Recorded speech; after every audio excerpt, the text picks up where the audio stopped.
അപ്പോൾ നമ്മുടെ ഇന്നത്തെ വീഡിയോയിൽ നമ്മൾ എങ്ങനെയാണ് ജപ്പാൻ ട്രിപ്പ് പ്ലാൻ ചെയ്തതെന്നുള്ള കേട്ടോ പറയുന്നത്. കാരണം എല്ലാവർക്കും കുറച്ച് കൺഫ്യൂസിങ് ആണ് ഇത് എങ്ങനെയാണ് പ്ലാൻ ചെയ്യുന്നത് എന്നുള്ളത്. നമ്മൾ പ്ലാനിങ് ഓക്കെ ആണെങ്കിൽ നമുക്ക് അവിടെ പോയി കഴിഞ്ഞാൽ ഭയങ്കര ഈസി ആയിരിക്കും ട്രാവൽ ചെയ്യാനായിട്ട്. പിന്നെ പാക്കേജൊക്കെ എടുത്ത് പോകുന്നവരുണ്ട്, അവർക്ക് വലിയ കുഴപ്പമുണ്ടാവില്ല. കാരണം അവർക്ക് അവിടെ തന്നെ കോർഡിനേറ്റ് ചെയ്യാനായിട്ടുള്ള ആൾക്കാരുണ്ട്, ഗൈഡ് ഉണ്ട്. പക്ഷെ നമ്മൾ ഇതേപോലെ ബഡ്ജറ്റായിട്ട് പോകുന്നവർ അവിടെ പോയിട്ട് എത്ര പെട്ടെന്ന് എങ്ങനെ ഈസി ആയിട്ട് ട്രാവൽ ചെയ്യാന്നുള്ളതാണ് നമ്മൾ കൂടുതൽ ആലോചിക്കുക. അപ്പോൾ അതിന് വേണ്ടിയിട്ട് ഞങ്ങൾ എന്തൊക്കെയാണ് ചെയ്തതെന്നുള്ളതാണ് നമ്മൾ ഈ വീഡിയോയിൽ പറയുന്നത് കേട്ടോ.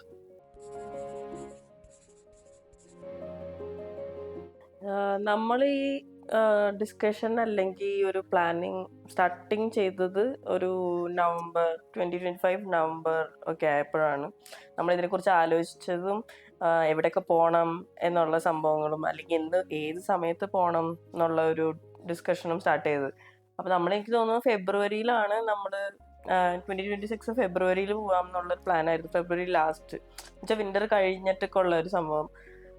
അങ്ങനെ കുറച്ച് ദിവസം നമ്മൾ തിങ്ക് ചെയ്ത് കഴിഞ്ഞപ്പോഴാണ് മനസ്സിലായത് ആ സമയത്തെ ടെമ്പറേച്ചറും വിൻ്ററിലെ ടെമ്പറേച്ചറും ഏകദേശമൊക്കെ ചെറിയ നമ്മൾ സൗത്തിൽ നിന്ന് പോകണൊക്കെ, ഇന്ത്യയുടെ സൗത്തിൽ നിന്ന് പോണ ഒരാൾക്ക് ആ ടെമ്പറേച്ചറൊക്കെ ഭയങ്കര ലോ ആയിട്ടാണ് തോന്നിയത്. പിന്നെ പോരാത്തിന് ചെറി ബ്ലോസം എന്തായാലും മാർച്ച് ഒരു മിഡ് കഴിഞ്ഞിട്ടാണ് ഉണ്ടാവുക. അപ്പോൾ എന്തായാലും ഞങ്ങൾ വിചാരിച്ചു ചെറി ബ്ലോസം ഫോക്കസ് ചെയ്ത് പോയാൽ ബഡ്ജറ്റിൽ നിൽക്കില്ല. അപ്പോൾ ഞങ്ങളൊരു മാർച്ച് ഫസ്റ്റ് വീക്ക് ഒരുവിധം ക്ലൈമറ്റൊക്കെ ഒരു സ്പ്രിംഗ് സീസൺ എന്നുള്ള സ്റ്റാർട്ടിങ്ങിലുള്ള രീതിയിൽ നമുക്ക് പോവാം എന്നുള്ള രീതിയിൽ മാർച്ച് നമ്മൾ ഓക്കെ ആക്കുമായിരുന്നു. പിന്നെ എത്ര ലോങ് ആയിരുന്നു നമ്മൾ പ്ലാൻ ചെയ്ത ട്രിപ്പ്? അപ്പോൾ ആദ്യം ഞങ്ങൾ വിചാരിച്ച ഒരു 7 days ട്രിപ്പാണെന്ന് തോന്നുന്നു നമ്മൾ ആദ്യം പ്ലാൻ ചെയ്തത്. പിന്നെ ഞങ്ങളത് മാറ്റിയിട്ടൊരു എന്തായാലും പോകുന്നു ഇത്രയും പൈസ കൊടുത്തിരുന്ന പിന്നെ ഒരു 10 days ട്രിപ്പ് പ്ലാൻ ചെയ്യാം വിത്തൗട്ട് ഫ്ലൈറ്റ്സ്. ലൈക്ക് ഇപ്പോൾ 5th നമ്മൾ ഒരുവിധം 5th എനിക്ക് തോന്നുന്നു ആഫ്റ്റർനൂണാണ് നമുക്ക് ഫ്ലൈറ്റ് ഉണ്ടായിരുന്നത്. 5th അതുപോലെ തിരിച്ചു വരുന്ന ദിവസം കൂട്ടാതെ ഒരു 10 days ജപ്പാനിൽ വേണം. അങ്ങനെ വിചാരിച്ചിട്ടാണ് നമ്മളൊരു 10 days ട്രിപ്പ് പ്ലാൻ ചെയ്തത് without flight dates and all.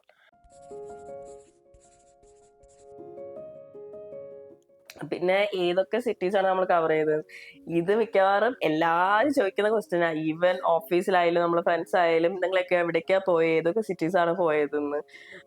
പിന്നെ കുറെ പേരുണ്ട്, ഇപ്പൊ നമുക്ക് 10 days ഉണ്ടല്ലോ, അപ്പൊ നമുക്ക് കുറെ സിറ്റീസ് കവർ ചെയ്യാം എന്നുള്ള രീതിയിൽ ചോദിക്കുന്നവര്. പക്ഷെ നമ്മുടെ ഒരു ഐഡിയയില് നമ്മള് ഓടി നടന്ന് കാണേണ്ട ഒരു സ്ഥലമായിട്ട് തോന്നിയിട്ടില്ല ജപ്പാൻ. നമ്മളിപ്പോ എവിടെയാണോ ചെന്ന് നിൽക്കുന്നത് അവിടെ ഇരുന്ന് കാണാനും അവിടെ നമ്മൾ വഴി തെറ്റി കണ്ടുപോയ സ്ഥലങ്ങളൊക്കെ നല്ല സ്ഥലങ്ങൾ എന്നുള്ള രീതിയിലാണ്. അപ്പൊ അതുമാതിരി നമുക്ക് പതുക്കെ സ്ലോലി എക്സ്പ്ലോർ ചെയ്യാൻ പറ്റുന്ന ഒരു സ്ഥലമായിട്ടാണ് ജപ്പാൻ എനിക്ക് തോന്നിയിട്ടുള്ളത്. നമ്മൾ മെയിനായിട്ട് വിസിറ്റ് ചെയ്തത് ടോക്കിയോ, പിന്നെ ഒസാക്ക, ക്യോട്ടോ. അപ്പോൾ ഈ 3 സ്ഥലങ്ങളാണ് നമ്മൾ വിസിറ്റ് ചെയ്തത്. പിന്നെ എന്ന് വെച്ച് കഴിഞ്ഞാൽ ആൾക്കാർ പറയും ഇത് ഭയങ്കര ടൂറിസ്റ്റി ആയിട്ടുള്ള സ്ഥലമാണ്, നിങ്ങൾ വേറെ ഏതെങ്കിലുമൊക്കെ സ്ഥലത്തൊക്കെ പോകും. അപ്പം അങ്ങനെയൊക്കെ കേൾക്കുമ്പോൾ നമ്മൾ ഭയങ്കരമായിട്ട് കൺഫ്യൂസ്ഡ് ആവും. കാരണം എന്ന് വെച്ച് കഴിഞ്ഞാൽ ഓഫ് ബീറ്റ് ആയിട്ടുള്ള സ്ഥലങ്ങൾ വേറെ ഉണ്ട് ജപ്പാനിൽ. പക്ഷേ നമ്മൾ ഈ സ്ഥലങ്ങൾ നമ്മൾ കണ്ടിട്ടില്ലല്ലോ. ഒരു പ്രാവശ്യം ഈ സ്ഥലങ്ങൾ കണ്ടവരൊക്കെയാണെങ്കിൽ നമുക്ക് വേറെ പോയിട്ട് എക്സ്പ്ലോർ ചെയ്യുന്നതുകൊണ്ട് കുഴപ്പമില്ല. പക്ഷേ ഈ സ്ഥലം കാണാത്ത ഒരാൾക്ക് ഇത് എന്തായാലും കണ്ടിരിക്കേണ്ട ഒരു സ്ഥലമാണ്. അല്ലാണ്ട് ഇത് ടൂറിസ്റ്റ് ആണെന്ന് വിചാരിച്ച് നമുക്കിത് ഒഴിവാക്കാൻ പറ്റുന്ന ഒരു സ്ഥലമല്ല.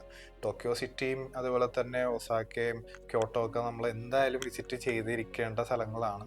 ഇപ്പോൾ നമ്മളുടെ അങ്ങനെ ഒരുപാട് അഭിപ്രായങ്ങൾ വരുമ്പോഴത്തേക്ക് നമ്മൾ ആൾക്കാർ കൺഫ്യൂസ്ഡ് ആവും. പക്ഷേ ഇതെന്തായാലും നിങ്ങൾ എത്ര തിരക്കാണെങ്കിലും, തിരക്കുണ്ടാവും, തിരക്കില്ലാത്തൊരു സമയം അവിടെ ഉണ്ടാവുക എന്ന് പറഞ്ഞാൽ വളരെ ചുരുക്കം ചാൻസ് തന്നെ ഉണ്ടാവും. എപ്പോഴും ഒരു തിരക്കുണ്ടാവും. മാർച്ച് പീക്കാണെങ്കിലും ഏതൊരു സമയവും തിരക്കുണ്ടാവുന്ന സ്ഥലം. ഇപ്പോൾ കഴിഞ്ഞ ഡിസംബറൊക്കെ ആണെങ്കിൽ പോലും അവിടെ നല്ല തിരക്ക് അനുഭവപ്പെട്ട ഒരു സ്ഥലമാണ്. അപ്പോൾ അതനുസരിച്ചിട്ട് നിങ്ങളുടെ മൈൻഡ് സെറ്റ് നിങ്ങൾ സെറ്റാക്കുക. നമ്മൾ വേറെ ഏതെങ്കിലുമൊക്കെ നല്ല സ്ഥലത്ത് പോകണമെന്ന് വെച്ച് കഴിഞ്ഞാൽ നിങ്ങൾക്ക് പോവാം, നിങ്ങളുടെ ബഡ്ജറ്റ് അനുസരിച്ച് നിങ്ങൾക്ക് ചെയ്യാം. പക്ഷെ ഇതെന്തായാലും കണ്ടിരിക്കേണ്ട ഒരു സ്ഥലമാണ്. നമ്മൾ ടൂറിസ്റ്റ് ആണെന്ന് വിചാരിച്ചിട്ട് ഒഴിവാക്കേണ്ട ഒരു സ്ഥലമല്ല. അപ്പൊ നമ്മൾ 3 സിറ്റീസാ കവർ ചെയ്തതെന്ന് പറഞ്ഞല്ലോ. അപ്പൊ അതിൻ്റെ അകത്ത് ടോക്കിയോ 5 days, ക്യോട്ടോ 5 days, അങ്ങനെ നമ്മൾ പ്ലാൻ ചെയ്ത്. ഒസാക്കയ്ക്ക് എന്നിട്ട് 1 day trip to Osaka from Kyoto. അതുപോലെ തന്നെ ടോക്കിയോന്ന് നമ്മൾ 2 വൺ ഡേ ട്രിപ്സ് എടുത്തു. ഒന്നെന്നുള്ളത് നമ്മൾ മൗണ്ട് ഫുജി കാണാനായിട്ട് ഒരു 1 day ട്രിപ്പ്, കാരണം അത് അത്യാവശ്യം ട്രാവൽ ഉണ്ടായിരുന്നു നമുക്ക്. പിന്നെ അതുപോലെ തന്നെ 1 day ട്രിപ്പ് ടു കാമക്കുറ. അങ്ങനെയാണ് നമ്മൾ 2 ദിവസം ഒരു 1 day ട്രിപ്പ് വെച്ചിട്ട് ടോക്കിയോ എടുത്തത്. പിന്നെ ക്യോട്ടോയിലാണെങ്കിൽ ഇത്തിരി നമുക്ക് ഇപ്പോൾ ഞങ്ങൾ കണ്ട വെച്ചിട്ടുള്ള അഭിപ്രായം ഞങ്ങൾ പറയുന്നത് ക്യോട്ടോ ആണ് ഇത്തിരിയും കൂടെ ഒരു ജാപ്പനീസ് വൈബ് നമുക്ക് തന്നത്. കാരണം അവിടുത്തെ സിറ്റിയും അതുപോലെ തന്നെ ഇച്ചിരി ഓഫ് ബീറ്റ് ആയിട്ടുള്ള സ്ഥലങ്ങളും അവിടെ പഴയ ഒരു ആർക്കിടെക്ചറൽ ട്രഡീഷണൽ സ്റ്റൈലിലുള്ള കുറേ സ്ഥലങ്ങൾ ക്യോട്ടോയിലാണ് നമുക്ക് കിട്ടിയത്. അപ്പോൾ ക്യോട്ടോയിൽ ഞങ്ങൾ അടുത്തൊരു ബേസ് ആയിട്ട് നിന്നിട്ട് അവിടെ നിന്നാണ് പിന്നെ ഒസാക്കയിൽ പോയിട്ട് തിരിച്ചു വന്നത്. ഒസാക്ക ഒരു 1 ഡേ ട്രിപ്പ് എടുത്തിട്ടാണ് ഞങ്ങൾ തിരിച്ചു വന്നത്. കൂടുതലും നിങ്ങൾ പ്രിഫർ ചെയ്യുന്ന പോലെ നിങ്ങൾക്ക് ചെയ്യാം. ഒസാക്ക ഇച്ചിരി കൂടെ പാർട്ടി മോഡിലോട്ടുള്ള സ്ഥലങ്ങളാണ്. രാത്രിയൊക്കെ ആകുമ്പോഴത്തേക്ക് നൈറ്റ് വൈബൊക്കെ ഉണ്ട്. ടോക്കിയോ എന്നൊക്കെ പറയുമ്പോഴത്തേക്കും നൈറ്റൊക്കെ ആകുമ്പോഴത്തേക്കും ഷിൻജുക്കു ഏരിയയിലൊക്കെ പിന്നെ ലൈവാണ്. പക്ഷേ ടോക്കിയോ കറക്റ്റ് പ്രോപ്പർ ടോക്കിയോയിലൊക്കെ ഒരു 8-9 മണിയാകുമ്പോഴത്തേക്ക് തന്നെ ഭയങ്കര സൈലൻസിലോട്ട് പോകുന്നൊരു സ്ഥലമാണ്. പിന്നെ ക്യോട്ടോവും ഇതേപോലെ തന്നെ. ക്യോട്ടോ നൈറ്റ് ഒരു 7-8 മണിയൊക്കെ ആകുമ്പോഴത്തേക്കും ഈവൻ നമ്മളുടെ നിഷിക്കി മാർക്കറ്റൊക്കെ ആണെങ്കിൽ തന്നെ എനിക്ക് തോന്നുന്നു ആ സമയത്തൊക്കെ ആകുമ്പോഴത്തേക്കും അവർ ക്ലോസ് ചെയ്യാൻ സ്റ്റാർട്ട് ചെയ്യും. പക്ഷേ നിങ്ങൾക്ക് ആ വൈബൊക്കെ ഈവനിങ് ഒക്കെ നിങ്ങൾക്ക് നല്ലൊരു വൈബ് കിട്ടാൻ വേണ്ടിയിട്ട് ക്യോട്ടോ എപ്പോഴും നല്ലതായിരിക്കും. പിന്നെ അതുപോലെ തന്നെ നമുക്കിപ്പോ ഒസാക്ക മാത്രമല്ല 1 ഡേ ട്രിപ്പ് എടുക്കാൻ പറ്റുന്നത് നാറ കൂടിയാണ്. അപ്പൊ നാറ നിങ്ങൾ എല്ലാവരും കണ്ടിട്ടുണ്ടാവും റീൽസിലൊക്കെ, നമ്മൾ ഈ മാന്റെ അടുത്ത് പോകുന്നതും സംഭവം. ഞങ്ങൾ അതിനോട് അത്ര എക്സൈറ്റഡ് ആയിരുന്നില്ല, അതുകൊണ്ടാണ് നമ്മൾ നാറ സ്കിപ്പ് ചെയ്തത്. പിന്നെ ക്യോട്ടോ പ്ലാൻ ചെയ്യുമ്പോൾ ഇത്തിരി സ്ട്രാറ്റജിക്കലി പ്ലാൻ ചെയ്യണം, കാരണം എല്ലാ പ്ലേസസും ദൂരെ ദൂരെയാണ്. അപ്പോൾ ഒരു സൈഡിലെ സ്ഥലങ്ങൾ കണ്ടിട്ട് ഒരു ദിവസത്തേക്ക് വേണ്ടി പ്ലാൻ ചെയ്യുക, നെക്സ്റ്റ് സൈഡിലെ നെക്സ്റ്റ് ഡേക്ക്, അല്ലെങ്കിൽ നമുക്ക് ഒരുപാട് ട്രാവലിന് ടൈം പോകും, കാണാനൊന്നും പറ്റില്ല. അങ്ങനെ ഒരു സംഭവമുണ്ട്. അപ്പോൾ ഞങ്ങൾ ഫ്ലൈറ്റ് ബുക്ക് ചെയ്തൊരു ടൈം പീരീഡ് എന്ന് പറഞ്ഞു കഴിഞ്ഞാൽ നവംബർ ലാസ്റ്റൊക്കെ ആയപ്പോഴത്തേക്കും കേട്ടോ. അപ്പോൾ ഞങ്ങളിങ്ങനെ ഒരു മോണിറ്റർ ചെയ്യുന്നുണ്ടായിരുന്നു. ഇപ്പോൾ സ്കൈ സ്കാനറിലൊക്കെ നോക്കിയാൽ നിങ്ങൾക്ക് അറിയാം എപ്പോഴാണ് റേറ്റ് ഫ്ലക്ച്വേറ്റ് ചെയ്യുക എന്നുള്ളത്. പിന്നെ ഞങ്ങൾ ഒരുപാട് എയർലൈൻസിനെ നോക്കി, ജപ്പാൻ എയർവേസ് നോക്കി. പിന്നെ ഒരു സമയത്ത് ഒരു റൂമർ ഉണ്ടായിരുന്നു, ജപ്പാൻ എയർവേസ് എടുക്കുമ്പോൾ സമയത്ത് നമുക്ക് ലോക്കൽ ഫ്ലൈറ്റ്സ് നിങ്ങൾക്ക് ഫ്രീ ആയിട്ട് കിട്ടും എന്നുള്ളത്. പക്ഷെ അത് ഭയങ്കര ബുദ്ധിമുട്ടാണ്. അവർ കുറച്ച് സീറ്റ്സ് അലോക്കേറ്റ് ചെയ്യുള്ളൂ. അത് നിങ്ങൾക്ക് കിട്ടിയാൽ നിങ്ങൾക്ക് ഭാഗ്യം, അത്രേ നമുക്ക് പറയാൻ വേണ്ടി പറ്റുള്ളൂ. പിന്നെ അത് ബാക്കിയുള്ള കാര്യങ്ങൾ ഞാൻ കുറച്ചുകൂടെ കഴിയുമ്പോൾ പറയാം, നമ്മൾ എന്തുകൊണ്ട് ബസ് എടുത്തു എന്നുള്ളതൊക്കെ. പക്ഷേ ഫ്ലൈറ്റ് ബുക്ക് ചെയ്യാൻ വേണ്ടിയിട്ട് നിങ്ങൾ സ്കൈ സ്കാനർ മോണിറ്റർ ചെയ്യുക. അതിനകത്ത് ഏതാണ് ബെസ്റ്റ് ഡീലെന്ന് നോക്കുക. അത് നിങ്ങൾ ഒന്നെങ്കിൽ മേക്ക് മൈ ട്രിപ്പിലോട്ടോ ഗോയിബിബിലോട്ടോ അല്ലെങ്കിൽ അതേപോലത്തെ ബുക്കിംഗ് സൈറ്റിലോട്ട് നാവിഗേറ്റ് ചെയ്യുന്നതാണ്. ഞങ്ങൾ എന്തായാലും മേക്ക് മൈ ട്രിപ്പിൽ നിന്നാണ് എടുത്തത്, കാരണം അതിനകത്ത് കുറച്ച് ഓഫേഴ്സ് കൂടുതലുണ്ടായിരുന്നു. കാർഡ് ഓഫേഴ്സ് അവൈലബിൾ ആണ്, അപ്പോൾ അങ്ങനെ കിട്ടും. എനിക്ക് തോന്നുന്നു ഒരാൾക്ക് അപ്പ് ആൻഡ് ഡൗൺ 60K അടുത്ത് വന്നിട്ടുണ്ട്. മിനിമം 50 to 60 ഇടയിൽ എന്തായാലും അത് വരും, പ്രത്യേകിച്ച് ഈ ടൈം പീരീഡിൽ. ഇനി മാർച്ച് സ്റ്റാർട്ട് ചെയ്ത് കഴിഞ്ഞിട്ട് ഏപ്രിലോട്ടൊക്കെ പോകുമ്പോഴത്തേക്ക് അത് കൂടേ ഉള്ളൂ. അപ്പോൾ ഞങ്ങൾ എയർ ഇന്ത്യയാണ് എടുത്തത്. ജപ്പാൻ എയർവേസിൻ്റെ ടിക്കറ്റ് കുറച്ചും കൂടെ കൂടുതലായിരുന്നു. എയർ ഇന്ത്യ ഉണ്ടായിരുന്നു, പിന്നെ അതുകൂടാണ്ട് ഓൾട്ടർനേറ്റ് വേറൊരു ഫ്ലൈറ്റും ഉണ്ട്. പക്ഷെ അതിനെപ്പറ്റി ഞങ്ങൾക്ക് അധികം അറിയാത്ത കാരണം അതെടുത്തില്ല. കാത്തി പസഫിക് എന്ന് പറഞ്ഞിട്ട് വേറൊരു ഫ്ലൈറ്റും ഉണ്ടായിരുന്നു. അതിനെപ്പറ്റി പിന്നെ കൂടുതൽ അറിയാത്ത കാരണം ഞങ്ങളത് എടുക്കാഞ്ഞാണ്. റേറ്റ് എയർ ഇന്ത്യ ആയിട്ട് താരതമ്യേന ഇത്തിരി കൂടെ കുറവായിരുന്നു. പിന്നെ എയർ ഇന്ത്യ നമുക്ക് സേഫ് ആയത് കാരണം കൊണ്ടിട്ട് ഞങ്ങളത് എടുത്തു. ഞങ്ങൾക്ക് ഇവിടെ നിന്ന് ഡൽഹിയിൽ പോയി, ഡൽഹിയിൽ നിന്ന് കണക്ഷൻ ഫ്ലൈറ്റ് ആയിരുന്നു. ഡൽഹിയിൽ നിന്ന് ഡയറക്റ്റ് ടോക്കിയോയിൽ ഞങ്ങൾ ഇറങ്ങിയത് ഹനേഡ എയർപോർട്ടിലാണ്. 2 എയർപോർട്ട് ഉണ്ട്, ഹനേഡ ഉണ്ട്, പിന്നെ ഏതായിരുന്നു, നാറിട്ട എയർപോർട്ട് ഉണ്ടായിരുന്നു. അപ്പം ഹനേഡയിൽ നിന്ന് പോകുന്നതാണ് ഇത്തിരി കൂടെ നല്ലത്. ഹനേഡ ഇച്ചിരി കൂടെ വലിയ എയർപോർട്ടാണ്. അപ്പോൾ അവിടെ നിന്ന് പോകുന്നതായിരുന്നു നല്ലതെന്ന്. സിറ്റിയുടെ അടുത്താണ് ഹനേഡ എയർപോർട്ട്. പിന്നെ ഞങ്ങൾക്ക് സർപ്രൈസ് ആയിട്ട് കിട്ടിയെന്ന് വെച്ചാൽ ഞങ്ങൾ ലെഫ്റ്റ് സൈഡിലെ സീറ്റാണ് എടുത്തിരുന്നത് കേട്ടോ. പക്ഷേ മൗണ്ട് ഫുജിയുടെ അടുത്ത് എത്തിയപ്പോഴത്തേക്കും മൗണ്ട് ഫുജി ലെഫ്റ്റ് സൈഡിൽ ഭയങ്കര നന്നായിട്ട് വിസിബിൾ ആയിരുന്നു. ഞങ്ങളത് അറിയാണ്ട് എടുത്താണ്, അങ്ങനെ പ്ലാൻ ചെയ്തെടുത്തതെന്നല്ല. നിങ്ങൾക്ക് ഏതാണ് പൈസ കൊടുക്കുക, കാരണം സീറ്റ് സെലക്ട് ചെയ്യുമ്പോൾ നമ്മൾ പൈസ കൊടുക്കും.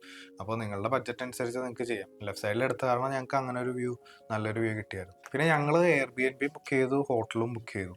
അതായത് നമുക്ക് അങ്ങനെ ഇന്നതിനകത്ത് ഇത്തിരി പൈസ കുറവൊന്നുമില്ല. നിങ്ങൾക്ക് നോക്കാം, നിങ്ങൾക്ക് ഉള്ള ഏരിയ സെലക്ട് ചെയ്യണം. ഏരിയക്കാണ് അവിടെ പൈസ മാറുന്നത്. ഇപ്പോൾ ഷിൻജുക്കു ഏരിയയിലൊക്കെ ശരിക്കും പൈസ കൂടുതലാണ്. അതുകൊണ്ട് ഷിൻജുക്കു ഏരിയയിൽ ഞങ്ങൾ എടുത്തത്, എനിക്ക് തോന്നുന്നു ഷിൻജുക്കു ഏരിയയിൽ ഞങ്ങൾ ഹോട്ടൽ തന്നെ ബുക്ക് ചെയ്തത്. പക്ഷേ അതൊരു മിനിമം സെറ്റപ്പിലുള്ളൊരു ഹോട്ടൽ. നിങ്ങൾക്ക് നമ്മളുടെ ഹോട്ടൽ ഫീലിംഗ് കിട്ടില്ല. ഹോട്ടൽ ഫീലിംഗ് ഒക്കെ കിട്ടണമെങ്കിൽ എനിക്ക് തോന്നുന്നു 4 ദിവസം മിനിമം അവിടെ സ്റ്റേ ചെയ്യണമെങ്കിൽ നിങ്ങൾക്ക് ആവറേജ് ഒരു ദിവസം 8 to 10K അതിന് മേലെ വരും. നല്ലൊരു ഹോട്ടലിലൊക്കെ സ്റ്റേ ചെയ്യണമെന്നുണ്ടെങ്കിൽ ഷിൻജുക്കു ഏരിയയിലാണെങ്കിൽ. ഏരിയ മാറുന്നതനുസരിച്ചിട്ട് നിങ്ങൾക്ക് റേറ്റ് മാറും കേട്ടോ. അതുപോലെ തന്നെ ഞങ്ങൾ ക്യോട്ടോയിൽ എടുത്തത് Airbnb എടുത്തത്. പക്ഷെ അതൊരു ഹോട്ടൽ സെറ്റപ്പ് ആയിരുന്നു. അത് പിന്നെ ഒരു പ്രോപ്പർ ഹോട്ടൽ സെറ്റപ്പ് ആയിരുന്നു. അതും ഒരു 3 സ്റ്റാർ, അത് അത്രയൊക്കെ പറയാം, സൗകര്യമുള്ളൊരു ഹോട്ടലായിരുന്നു. പിന്നെ ഏത് ഹോട്ടൽ എടുത്താലും നിങ്ങൾക്ക് 2 പെട്ടി ഒരുമിച്ച് തുറക്കാനുള്ള സ്ഥലം അതിനകത്ത് ഉണ്ടാവില്ല. അത്രയും മിനിമലായിട്ടുള്ള അവർ ചെയ്യുള്ളൂ. അതിപ്പോൾ ഏത് സ്ഥലമാണെങ്കിൽ അങ്ങനെ ആയിരിക്കും കേട്ടോ. എപ്പോഴും ശ്രദ്ധിക്കേണ്ട ഒരു കാര്യം, നമുക്ക് കമ്മ്യൂട്ട് പ്രോപ്പർ ആയിരിക്കണം. ഇപ്പോൾ അടുത്തൊരു പ്രോപ്പർ സ്റ്റേഷൻ ഉണ്ടോ വെച്ചാൽ എല്ലായിടത്തും ഒരു സ്റ്റോപ്പോ ബസ് സ്റ്റോപ്പോ എല്ലാം ഉണ്ടാവുമായിരിക്കും, എന്നാലും പ്രോപ്പർ സ്റ്റേഷൻ എന്തായാലും വേണം. കാരണം ഇപ്പോൾ ലേറ്റ് നൈറ്റാണ് നമ്മളിപ്പോൾ ഈ വൺ ഡേ ട്രിപ്പ് കടിക്കുമ്പോൾ നമ്മൾ തിരിച്ചു വരുമ്പോഴത്തേക്ക് ഒരുപാട് ലേറ്റ് ആവും.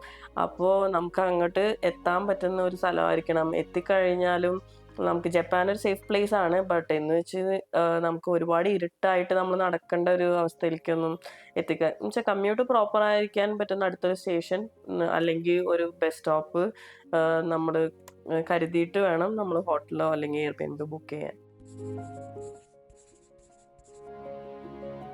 അപ്പോൾ എല്ലാവരും ഇപ്പൊ പാക്കേജ് എടുത്ത് പോകുന്ന ഒരുപാട് പേര് ഫസ്റ്റ് വെക്കുന്ന പോയിന്റാണ് ഷിൻകാൻസെനിലുള്ള ഒരു റൈഡ് ഉണ്ട് എന്നുള്ളത്. അപ്പം എല്ലാവരും നമ്മൾ ജപ്പാനിൽ പോയി തിരിച്ചു വരുമ്പോഴും പോകാൻ പോകുന്നു എന്ന് പറയുമ്പോഴും നിങ്ങൾ ഷിൻകാൻസെൻ ടിക്കറ്റ് എടുത്തോ, ബുള്ളറ്റ് ട്രെയിൻ ടിക്കറ്റ് എടുത്തോ എന്നാണ് ആദ്യം ചോദിക്കുന്നത്. അപ്പോൾ നമ്മൾ ഒരു ബഡ്ജറ്റ് ട്രിപ്പ് പ്ലാൻ ചെയ്യുമ്പോൾ എനിക്ക് തോന്നുന്നു ഇൻ ബിറ്റ്വീൻ സിറ്റീസ് നമ്മൾ ട്രാവൽ ചെയ്യുന്ന സമയത്ത് ഷിൻകാൻസെൻ എടുക്കുമ്പോൾ ഒരുപാട് കോസ്റ്റ്ലി ആയി തോന്നിയായിരുന്നു. കാരണം 8,000 for one person from Tokyo to Kyoto എന്ന് പറയുന്നത് ഞങ്ങൾക്ക് രണ്ടുപേർക്കും ആലോചിച്ചപ്പോൾ ഭയങ്കര കൂടുതലായി തോന്നി. അപ്പൊ ഞങ്ങൾ അതിന് പകരം എടുത്തത് ഒരു വില്ലർ ബസ് എന്ന് പറയുന്ന ഒരു ഓവർനൈറ്റ് ബസ്സാണ്. അതിന് നമുക്ക് അതൊരു ഹൈവേ എക്സ്പ്രസ് ബസ്സാണ്. അത് വില്ലർ മാത്രമല്ല, വില്ലർ ഒരു കമ്പനിയാണ്. പിന്നെ അതുപോലെ തന്നെ ഇഷ്ടംപോലെ കമ്പനീസ് ഉണ്ട്. നിങ്ങൾക്ക് ആ ടിക്കറ്റ് ഷിൻജുക്കു ടെർമിനലാണ് ഞങ്ങൾ എടുക്കുന്നത്. അപ്പോൾ അവിടെ നിന്ന് എടുക്കുന്നത്. ഇത് ഇവരുടെ സൈറ്റ് ഉണ്ട് കേട്ടോ, അതിനകത്ത് നിങ്ങൾക്ക് ബുക്ക് ചെയ്യാവുന്നതാണ്. ആ ബസ്സിന് ഏകദേശം ഇന്ത്യൻ റുപ്പി ഒരാൾക്ക് എനിക്ക് തോന്നുന്നു 5K എന്തോ ആയിട്ടുണ്ട്. പക്ഷെ അത് ഓഫ് സീസണിലാണെങ്കിൽ വളരെ കുറവായിരിക്കും കേട്ടോ. വളരെ കുറവെന്ന് പറഞ്ഞാൽ 2,500 രൂപ മുതൽ സ്റ്റാർട്ട് ചെയ്യുന്നുണ്ട്. മാർച്ച് ഏപ്രിൽ എന്ന സമയമൊക്കെ വരുമ്പോഴത്തേക്ക് 5,000 to 8K നിങ്ങൾക്ക് വരും. ഇതിനകത്ത് ഷിൻകാൻസെൻ്റെ ടിക്കറ്റ് ഈ ടിക്കറ്റിന് റേറ്റ് ഏകദേശം സെയിമാണ്. പക്ഷേ ഇതിന് ഡിഫറൻസ് വരുന്നതെന്ന് പറഞ്ഞാൽ ഷിൻകാൻസെൻ ടോക്കിയോന്ന് എടുത്തു കഴിഞ്ഞാൽ 3-3.5 മണിക്കൂറിൽ താഴെ കൊണ്ട് നിങ്ങൾ ക്യോട്ടോയിൽ എത്തിക്കും. പിന്നെ നിങ്ങൾ അവിടെ നൈറ്റ് വീണ്ടും വേറെ റൂം എടുക്കണം. ഈ ഓവർ നൈറ്റ് ബസ്സിൻ്റെ ഗുണമെന്ന് പറഞ്ഞു കഴിഞ്ഞാൽ രാത്രി നിങ്ങൾ അവിടെ കയറി കഴിഞ്ഞാൽ ഈ 8,000 രൂപയ്ക്ക് ഒരാൾക്ക് നൈറ്റ് മുഴുവൻ സ്പെൻഡ് ചെയ്ത് പിറ്റേ ദിവസം രാവിലെ നിങ്ങൾക്ക് അവിടുത്തെ ക്യോട്ടോയിലെ സ്റ്റേഷനിലെത്താം. സ്റ്റേഷനിലേക്ക് എത്തിക്കഴിഞ്ഞാൽ നിങ്ങളൊന്നും പേടിക്കാനില്ല. നിങ്ങൾക്ക് നന്നായിട്ട് ഫ്രഷ് അപ്പ് ആവാനായിട്ടുള്ള സ്ഥലം, അവരുടെ ടോയ്ലറ്റ് ഫെസിലിറ്റി ഇതെല്ലാം ടോപ്പ് നോച്ചാണ്. അപ്പോൾ അതിനകത്തൊന്നും നിങ്ങൾ ഡൗട്ട് അടിക്കേണ്ട കാര്യമില്ല. പിന്നെ അതുപോലെ തന്നെ നമ്മൾ ലഗേജ് ഇങ്ങനെ കൊണ്ടുപോകാൻ ഒരു സംശയം ഞങ്ങൾക്ക് ഭയങ്കരമായിട്ട് ഉണ്ടായിരുന്നു. അപ്പോൾ ഈ ടിക്കറ്റ് എടുത്തു കഴിഞ്ഞിട്ടും ടിക്കറ്റ് എടുക്കാനുള്ള സമയത്ത് അവർ പറഞ്ഞിരുന്നു ലഗേജിൻ്റെ സൈസ്. അവർ പറഞ്ഞത് നമ്മുടെ ഇപ്പോൾ ഒരു ലാർജ് ഒരു അമേരിക്കൻ ടൂറിസ്റ്റിൻ്റെ ഒരു വലിയ ലഗേജ്, നമ്മുടെ ചെക്ക് ഇൻ ലഗേജ് നമുക്ക് one luggage per one person നമുക്ക് കൊണ്ടുപോകാം. മീൻസ് അവർ ഉള്ളിലേക്ക് എടുത്ത് വെക്കും. നമുക്ക് ക്യാരി ഓൺ നമ്മുടെ കയ്യിൽ പിടിക്കാൻ പറ്റാവുന്ന നമുക്ക് ചെറിയ ബാഗോ ബാക്ക് പാക്കോ ആണെങ്കിൽ നമുക്ക് കയ്യിൽ പിടിക്കാൻ മുകളിലൊക്കെ വെക്കാം. പിന്നെ ഇതൊരു സെമി സ്ലീപ്പർ കൈൻഡ് ഓഫ് ബസ്സാണ്. നമ്മുടെ പോലെ സ്ലീപ്പർ ബസ്സല്ല, സെമി സ്ലീപ്പർ ആണ്, ബട്ട് കംഫർട്ടബിൾ ആയിരുന്നു. പിന്നെ ഈ ബുള്ളറ്റ് ട്രെയിൻ ആണെങ്കിൽ നിങ്ങൾക്ക് ലഗേജിന് എനിക്ക് തോന്നുന്നു സെപ്പറേറ്റ് കോസ്റ്റ് വരുന്നുണ്ട്, അത് ശ്രദ്ധിക്കണം. പിന്നെ നിങ്ങൾക്കുള്ളത് ഫ്ലൈറ്റ് ഓപ്ഷനാണ്. ഫ്ലൈറ്റ് ഓപ്ഷനും ഞങ്ങൾ ചെക്ക് ചെയ്തപ്പോഴത്തേക്കും 4K to 5K one person വരുന്നുണ്ട് നിങ്ങൾ ഒസാക്ക എയർപോർട്ടിലോട്ട്. അപ്പോൾ അങ്ങനെ ഓപ്ഷൻ ഉണ്ട്. ഓപ്ഷൻസ് എല്ലാം റേറ്റ് വൈസ് നിങ്ങൾക്ക് എല്ലാം ഏകദേശം സെയിം ആണ്. പിന്നെ ബുള്ളറ്റ് ട്രെയിനും ഫ്ലൈറ്റ് ആണെങ്കിൽ നിങ്ങൾ പെട്ടെന്ന് എത്തും. പിന്നെ അന്നേ ദിവസം എത്തുമ്പോഴത്തേക്ക് നൈറ്റ് സ്റ്റേ ചെയ്യുന്ന ഓക്കെ ആണെങ്കിൽ ഓക്കെ, വെളുപ്പിനൊക്കെ ഫ്ലൈറ്റ് കിട്ടുകയാണെങ്കിൽ നിങ്ങൾക്ക് ഓക്കെ.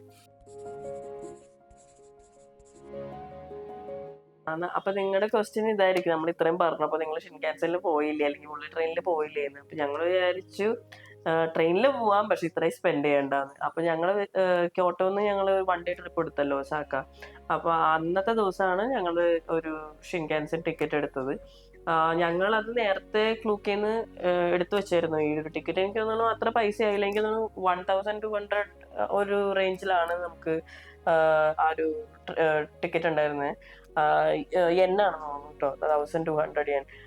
നമുക്ക് 15 മിനിറ്റ്സ് എടുത്തുള്ളൂ ക്യോട്ടോന്ന് ഒസാക്ക വരെ എത്താനായിട്ട്. സാധാരണ നമ്മൾ ക്യോട്ടോന്ന് ഒസാക്ക എത്താൻ വേണ്ടിയിട്ട് 1 മണിക്കൂർ നമുക്ക് എടുക്കും. പക്ഷേ ഇതിനകത്ത് കയറിയപ്പോഴത്തേക്ക് 15 മിനിറ്റ് കൊണ്ട് നമ്മൾ എത്തിച്ചു. ആ 15 മിനിറ്റ് മതി നമുക്ക് അതിനകത്ത് എക്സ്പീരിയൻസ് ചെയ്യാനായിട്ട്. പൈസയും കുറവായിരുന്നു, ചെറിയ ഡിസ്റ്റൻസ് അല്ലേ നമ്മൾ ട്രാവൽ ചെയ്യുമ്പോൾ, പൈസ വളരെ കുറവായിരുന്നു. പിന്നെ അതല്ല നോൺ റിസർവേഷൻ ടിക്കറ്റ്സ് ആണ് നമ്മൾ എടുത്തത്. അപ്പോൾ നോൺ റിസർവേഷൻ ടിക്കറ്റ്സിന്റെ ഒരു കാര്യം എന്ന് വെച്ചാൽ നമുക്കത് അന്നത്തെ ദിവസം ഏത് ഷിൻകാൻസെനിലും വേണമെങ്കിൽ പോകാം. ഇപ്പോൾ ഷിൻജുക്കുന്ന് നമുക്ക് 15 മിനിറ്റ്സ് 20 മിനിറ്റ്സ് ഇടവിട്ട് ഇഷ്ടം പോലെ ബുള്ളറ്റ് ട്രെയിൻസ് ഉണ്ട്. അപ്പോൾ നമുക്ക് ഇന്ന ട്രെയിനിൽ തന്നെ പോകണമെന്ന് നിർബന്ധമില്ല. നമുക്ക് അന്നത്തെ ദിവസം ഒസാക്കയ്ക്കുള്ള ഏത് ബുള്ളറ്റ് ട്രെയിനിൽ വേണമെങ്കിലും ട്രാവൽ ചെയ്യാം. പക്ഷെ ഒരു സംഭവം വെച്ചാൽ നോൺ റിസർവ്ഡ് കാർസിൽ മാത്രമേ നമ്മൾ കയറാൻ പാടുള്ളൂ. എനിക്ക് തോന്നുന്നത് ഫസ്റ്റ് കാർ തുടങ്ങി ഒരു ഫിഫ്ത്ത് കാർ വരെ ഉള്ളതിലോ അല്ലെങ്കിൽ തേർഡ് കാർ വരെ ഉള്ളതിലോ ആയിരിക്കും നോൺ റിസർവ്ഡ്. അവർ എഴുതി കാണിക്കും കേട്ടോ നോൺ റിസർവ്ഡ് എവിടെയാണെന്ന്, അല്ലെങ്കിൽ ചോദിച്ചാലും മനസ്സിലാവും. ഇപ്പം നമ്മൾ റിസർവേഷൻ ആണ് എടുക്കണമെങ്കിൽ നമ്മൾ ആ ഒരു പർട്ടിക്കുലർ ട്രെയിനിൽ മാത്രം, ഇന്ന സമയത്തുള്ള ട്രെയിനിൽ മാത്രമേ നമുക്ക് കയറാൻ പറ്റുള്ളൂ. എനിക്ക് തോന്നുന്നു ക്യാൻസലേഷൻ നമുക്ക് എത്രയോ മണിക്കൂർ മുമ്പോ അല്ലെങ്കിൽ എക്സ്ചേഞ്ച് ചെയ്യുന്നതും എത്രയോ മണിക്കൂർ മുമ്പോ ഒക്കെ ആയിട്ടാണ് നമുക്ക് മാറ്റാനും ഒക്കെ സാധിക്കുള്ളൂ. ഓക്കെ, അപ്പോൾ ഇത്രയൊക്കെയാണ് ഞങ്ങൾ പ്ലാൻ ചെയ്ത കാര്യങ്ങൾ. ഇത്തരം പ്ലാൻ ഉണ്ടെങ്കിൽ നിങ്ങൾക്ക് നിങ്ങളുടെ വിസയ്ക്ക് വേണ്ടിയിട്ട് സബ്മിറ്റ് ചെയ്യാൻ വേണ്ടി പറ്റും. ഇത്രയും പ്ലാൻ നിങ്ങൾക്ക് ഓൾറെഡി ഉണ്ടായിരിക്കണം വിസയ്ക്ക് വേണ്ടിയിട്ട് നിങ്ങൾ വെക്കുമ്പോഴത്തേക്ക്. നിങ്ങൾ എവിടെയാണ് സ്റ്റേ ചെയ്യുന്നത്, നിങ്ങൾ എവിടെയൊക്കെ ഹോട്ടൽ ബുക്ക് ചെയ്തത്, എന്താണ് നിങ്ങളുടെ പ്ലാൻ, ഇത് മുഴുവൻ ഉണ്ടെങ്കിൽ പ്ലസ് അഡീഷണൽ നിങ്ങളുടെ കുറച്ച് ഡോക്യുമെൻറ്റ്സ്. അപ്പോൾ നമ്മൾ അടുത്തൊരു വീഡിയോയിൽ ഞങ്ങൾ വിസയുടെ കാര്യം ഞങ്ങൾ എങ്ങനെയാണ് പ്രോസസ്സ് ചെയ്തത്, എന്തൊക്കെ ഡോക്യുമെൻറ്റ്സ് ആണ് സബ്മിറ്റ് ചെയ്തത്, ഇതെല്ലാം പറയുന്നതായിരിക്കും കേട്ടോ. അപ്പോൾ ഇതിനകത്ത് എന്തെങ്കിലും ഇപ്പോൾ പറഞ്ഞതിനകത്ത് എന്തെങ്കിലും ഡൗട്ട് ഉണ്ടെങ്കിൽ നിങ്ങൾ എന്തായാലും കമൻറ്റ് ചെയ്യുക, ഞങ്ങൾ എന്തായാലും റിപ്ലൈ ചെയ്യാം കേട്ടോ. അപ്പോൾ അടുത്തൊരു വീഡിയോ ആയിട്ട് വീണ്ടും കാണാം. ബൈ.